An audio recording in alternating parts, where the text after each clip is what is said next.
നമസ്തേ. കഥകളതിസാഗരത്തിലേക്ക് സ്വാഗതം. ഒരു നാരായണീയൻ ക്ലാസ് തന്നെ ഇന്ന് തുടരുകയാണ്. കഴിഞ്ഞ ആഴ്ചയിൽ വിട്ടുപോയി ഒരു ക്ലാസ് സാധിച്ചില്ല, ഞാൻ സ്ഥലത്തുണ്ടായിരുന്നില്ല. പിന്നെ നമുക്ക് അത് ഡിലേ വരണ്ട. നമുക്ക് ഈ 14ാമത്തെ ദശകത്തിൽ ഇനി ഒരു 3 ശ്ലോകങ്ങൾ കൂടിയുണ്ട്.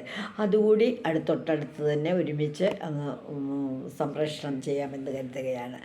അപ്പോൾ 14ാമത്തെ ദശകത്തിലേക്ക് വരും.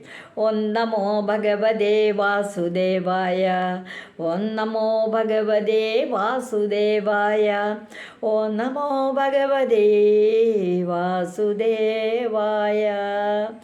14ാമത്തെ ദശകത്തിലെ സ്വയംഭൂ മനുവിൻ്റെയും പട്ടമഹിഷിയായ ശതരൂപയുടെയും മകളായ ദേവഹൂതിയെ കർദമ പ്രജാപതി വിവാഹം ചെയ്യുകയാണ്.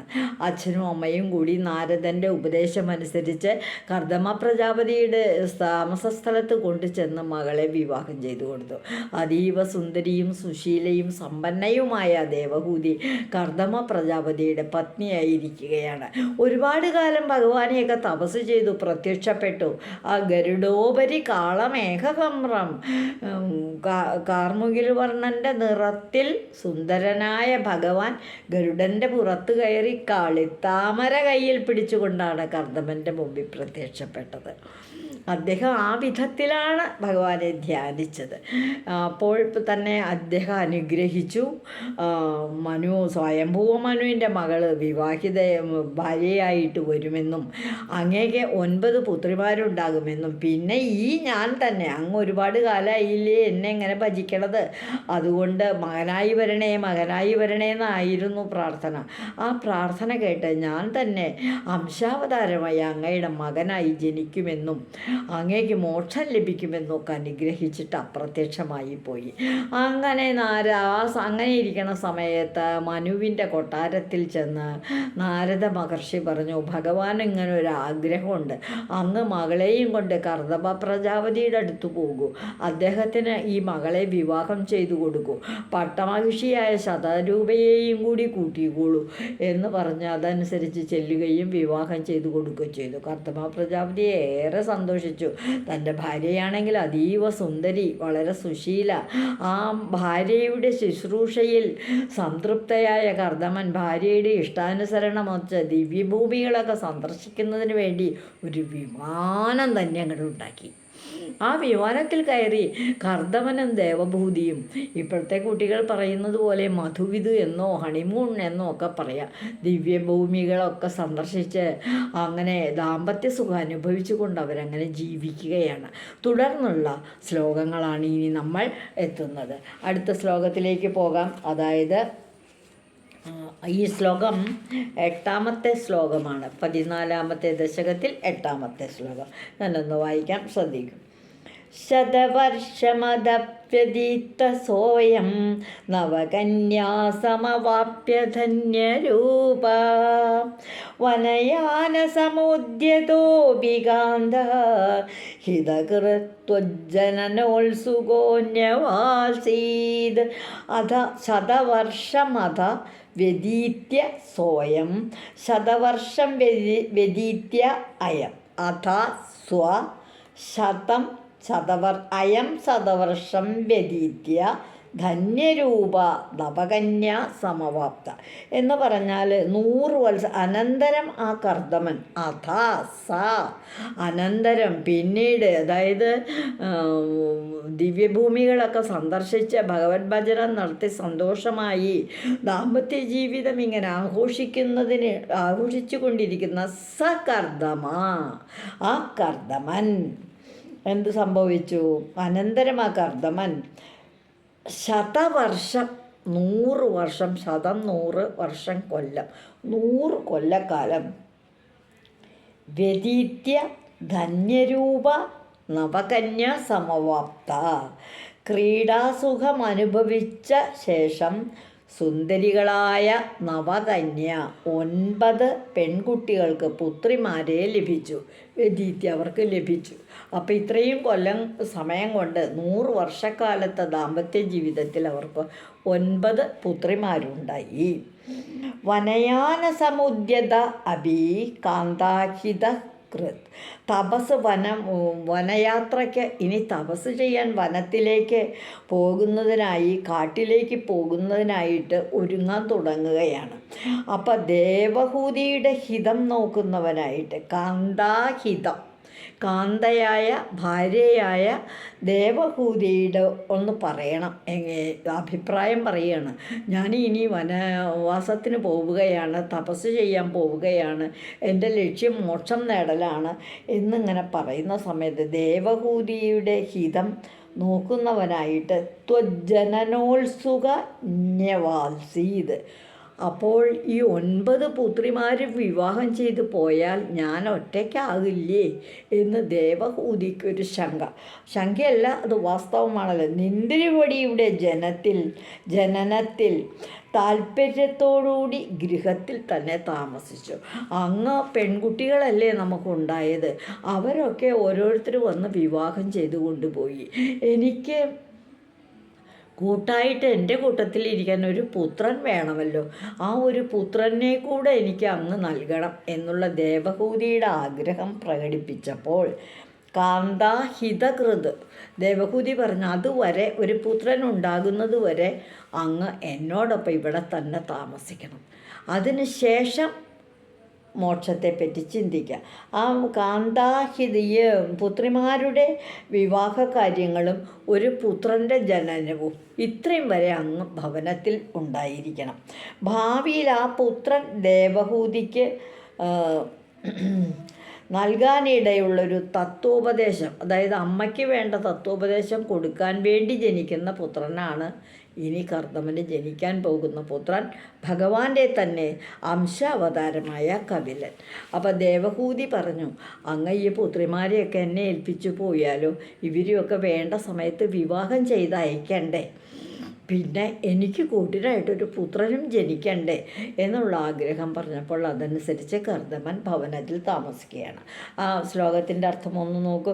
ശതവർഷമധവ്യതീത്യ സോയം നവകന്യാസമവാപ്യ ധന്യരൂപ വനയാന സമുദ്യതോഭികാന്താഹിതകൃത് ത്വജ്ജനനോത്സുകോന്യവാസ്യാത്. അതായത് ദേവഹൂതിയുടെ ആഗ്രഹപ്രകാരം പുത്രിമാരുടെ വിവാഹവും പുത്രൻ്റെ ജനനത്തിനും വേണ്ടി അദ്ദേഹം ഭവനത്തിൽ തന്നെ തുടരുകയാണ്. ഈ ശ്ലോകത്തിൻ്റെ ഒരു പരിഭാഷ നോക്കൂ. 100 വർഷക്കാലം ക്രീഡാസുഖങ്ങളനുഭവിച്ചു രമ്യഗണാം 9 പുത്രികളുമുണ്ടായി. 100 വർഷക്കാലം ജീവിതം സുഖമായിട്ട് ആസ്വദിച്ചു. അതിനിടയിൽ 9 പുത്രിമാരുമുണ്ടായി.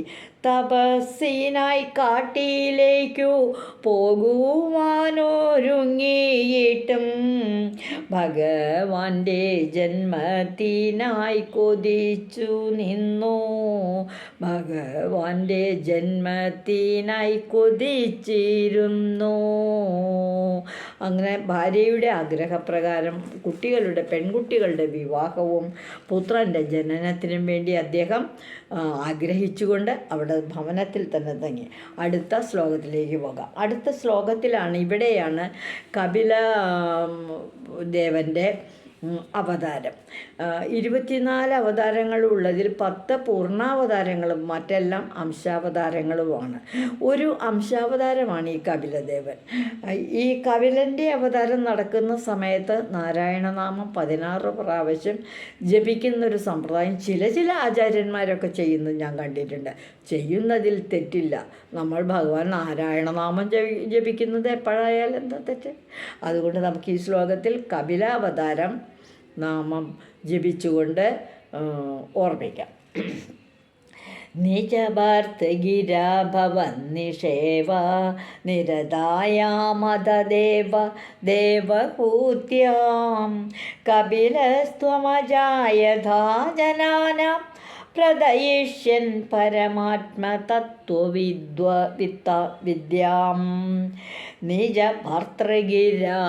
നിജഭർത്തൃഗിര ഹേ ദേവ, അഥ നിജ ഭർത്തൃഗിര, ഭഗവാനെ പിന്നീട് ഭർത്താവിൻ്റെ ഉപദേശമനുസരിച്ച് ഈ ദേവഹൂതി നിജ ഭർത്തൃഗിര, തൻ്റെ ഭർത്താവിൻ്റെ ആ നിർദ്ദേശമനുസരിച്ച് തൻ്റെ തന്നെ ഭവനത്തിൽ ഭവന്നിഷേപ നിരതായാം ദേവഹൂത്യ, നിന്തിരുവടിയുടെ ഭജനയിൽ ഈശ്വരഭജനം നടത്തി ദേവഹൂതി. ഇതുവരെ കർദമനാണ് കൂടുതൽ ഈശ്വരഭജനത്തിൽ ഏർപ്പെട്ടിരുന്നത്. ഇപ്പോൾ ഒരു പുത്രലാഭത്തിന് വേണ്ടി, അത് ഭഗവാൻ തന്നെയാണ് പുത്രനായി വരുന്നത്, അതുകൊണ്ട് ഭർത്താവിൻ്റെ ഉപദേശപ്രകാരം, കർദമ പ്രജാപതിയുടെ ഉപദേശപ്രകാരം ദേവഹൂതി കൂടുതലായിട്ടും ഭഗവത് ഭജനയിൽ മുഴുകി ജനാനാം പരമാത്മതത്വവിദ്യാം പ്രഥയിഷ്യൻ ത്വം കപില അജായത. ഭജനകളുടെ ഇടയിൽ, അതായത് ഈ ലോകത്തിൽ ജനങ്ങളുടെ ഇടയിൽ എന്ന് പറഞ്ഞാൽ ഈ ലോകത്തിൽ ഉത്തമമായ ആത്മവിദ്യ പ്രകാശിപ്പിക്കുന്നതിനായിട്ട് നല്ല ഒരു ആത്മവിദ്യ പ്രകാശം അവിടുന്ന് കപിലമുനിയായി അവതരിച്ചു. കപിലോപദേശം എന്ന് പറയുന്നത് ഭാഗവതത്തിൽ വളരെ പ്രധാനമായൊരു ഭാഗമാണ്. ഈ ലോകത്ത് ജീവിക്കേണ്ടവർ മനസ്സിലാക്കിയിരിക്കേണ്ട ആത്മീയ തത്വങ്ങളാണ്.